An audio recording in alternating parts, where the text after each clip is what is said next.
Hello friends, നമ്മുടെ YouTube ചാനലിലേക്ക് എല്ലാവർക്കും സ്വാഗതം. നമ്മുടെ ചാനൽ ഇനി സബ്സ്ക്രൈബ് ചെയ്യാത്തവരൊക്കെ ഉണ്ടെങ്കിൽ, നമ്മുടെ വീഡിയോസൊക്കെ ഇഷ്ടമാവുന്നുണ്ടെങ്കിൽ ചാനലൊന്ന് സബ്സ്ക്രൈബ് ചെയ്യാൻ മറക്കരുത് കേട്ടോ കൂട്ടുകാരെ. അപ്പോൾ ഇന്ന് നമ്മൾ ഒരു സ്പെഷ്യലായിട്ടുള്ള ചമ്മന്തിയാണ് കേട്ടോ ഉണ്ടാക്കാൻ പോകുന്നത്. കോവയ്ക്ക കാന്താരിമുളക് ചമ്മന്തിയാണ് കേട്ടോ. അപ്പോൾ അതിന് വേണ്ട ഐറ്റംസൊക്കെ ഒന്ന് നോക്കൂ. ഇതാ കണ്ടില്ലേ, മെയിനായിട്ട് നമുക്ക് കോവയ്ക്ക വേണം. 2 കോവയ്ക്ക ഞാൻ എടുത്തിട്ടുണ്ട് കേട്ടോ. അവിടെ വീട്ടിലുണ്ടായ കോവയ്ക്കയാണ്. ഇതാ കണ്ടോ, കാന്താരി മുളക് എടുത്തിട്ടുണ്ട്. എരിവിനനുസരിച്ച് നിങ്ങൾക്ക് കൂടുതലും കുറവൊക്കെ എടുക്കാം കേട്ടോ.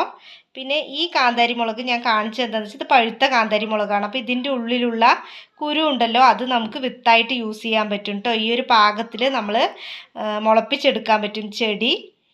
അത് വേണ്ട കേട്ടോ, ചമ്മന്തി അരയ്ക്കാനൊന്നും അത് ആവശ്യമില്ല.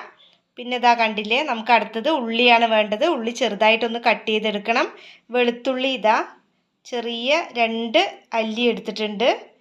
അപ്പോൾ അതും ഒന്ന് വൃത്തിയാക്കി എടുക്കണം. പിന്നെ വേണ്ടത് ഇതാ പുളിയാണ് കേട്ടോ. വാളംപുളിയാണ് ഇവിടെ എടുത്തിരിക്കുന്നത്. ഇതാ കണ്ടില്ലേ. അപ്പോൾ നമുക്കിതൊക്കെ ഒന്ന് ക്ലീൻ ചെയ്ത് റെഡിയാക്കി എടുക്കാം. അപ്പോൾ ഫ്രണ്ട്സ്, നമ്മുടെ കോവയ്ക്ക കാന്താരിമുളക് ചമ്മന്തിക്കുള്ള ഐറ്റംസൊക്കെ ഇവിടെ റെഡി ആയിട്ടുണ്ട്. ഇതാ ഉള്ളി നമ്മൾ ഒന്ന് നീളത്തിൽ കട്ട് ചെയ്തെടുത്തു. പിന്നെ വെളുത്തുള്ളി നമ്മൾ ചെറുതാക്കി കട്ട് ചെയ്തെടുത്തു. പിന്നെ കോവയ്ക്ക നമ്മൾ ഇതിവിടെ പഴുത്ത കോവയ്ക്കാട്ടോ എടുത്തിരിക്കുന്നത്. പഴുത്തതോ പച്ചയോ ഏത് വേണമെങ്കിലും യൂസ് ചെയ്യാം. പച്ച കോവയ്ക്കാണെന്നുണ്ടെങ്കിൽ പുളിൻ്റെ അളവ് കുറച്ച് കൂടുതൽ എടുക്കണം. പഴുത്ത കോവയ്ക്കൊക്കെ ഓൾറെഡി പുളിപ്പ് ഉണ്ടാവും. അതുകൊണ്ട് കുറച്ച് പുളി കുറച്ചിട്ടാണ് കേട്ടോ എടുത്തിരിക്കുന്നത്. ഇതാ കണ്ടില്ലേ, വാളംപുളിയാണ് നമ്മളോട് യൂസ് ചെയ്തിരിക്കുന്നത്. പിന്നെ വേണ്ടത് ഉപ്പ് കേട്ടോ. പിന്നെ കാന്താരി മുളക്. ഇതാ ഇത്രയും ഐറ്റംസാണ് വേണ്ടത്. അപ്പോൾ നമുക്കിതൊന്ന് നന്നായിട്ട് മിക്സിയിൽ അരച്ചെടുക്കാം കേട്ടോ. അപ്പോൾ ഫ്രണ്ട്സ്, നമ്മുടെ കോവയ്ക്ക കാന്താരിമുളക് ചമ്മന്തി ഇതാ അവിടെ തയ്യാറായി കഴിഞ്ഞിരിക്കുകയാണ്. നമ്മളെടുത്ത ഇൻഗ്രീഡിയൻസ് എല്ലാം ഒന്ന് മിക്സിയിൽ നമ്മൾ നന്നായി ഒന്ന് അരച്ചെടുത്തു കേട്ടോ. അതിന് ശേഷം ഒരു 2 സ്പൂണ് വെളിച്ചെണ്ണ ഇതിലോട്ട് ഒഴിച്ചു കൊടുത്തു. ഇതാ കണ്ടില്ലേ, നന്നായി എന്നിട്ടൊന്ന് മിക്സ് ചെയ്ത് കൊടുക്കുക. ഇത്രയേ ഉള്ളൂ, നല്ല ടേസ്റ്റി ആയിട്ടുള്ള കോവയ്ക്ക കാന്താരിമുളക് ചമ്മന്തി. ഇത്രയേ ഉള്ളൂ, വളരെ ഈസി ആയിട്ട് ഉണ്ടാക്കാൻ പറ്റുന്ന ഒരു ഐറ്റമാണ്. അപ്പം നമുക്ക് ദോശ, ഇഡ്ഡലി, അതുപോലെ ചോറിൻ്റെ കൂടെയൊക്കെ നല്ല മോരൊഴിച്ച് ചോറിന് അതിൻ്റെ കൂടെയൊക്കെ യൂസ് ചെയ്യാൻ നല്ല ടേസ്റ്റാട്ടോ.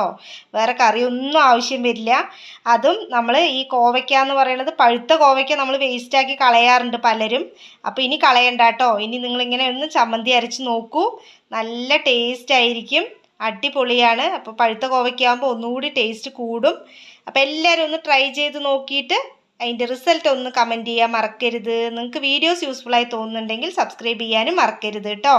അപ്പോൾ അടുത്ത വീഡിയോയിൽ കണ്ടാലോ. ബൈ.